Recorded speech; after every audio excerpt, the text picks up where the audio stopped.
We're going to show you how to use the error correct key. $2 marked item. You want to mark another $2 item, but accidentally you hit 200.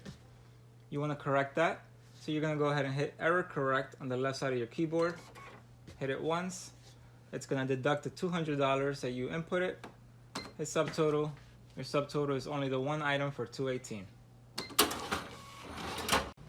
We're going to show you how to void an item on a transaction.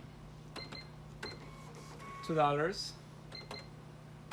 $5. Let's go ahead and hit subtotal to show us the amount due.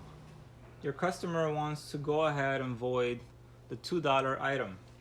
So what we're gonna do is we're gonna select void, type in $2, and very important, you need to hit the same department key that you hit for the $2. In this case, we hit POU1. So once you do that, you're gonna have a minus $2. Hit subtotal again, and your new total is $544. Your customer gives you exact change, so you hit cash. We're gonna show you how to cancel a transaction.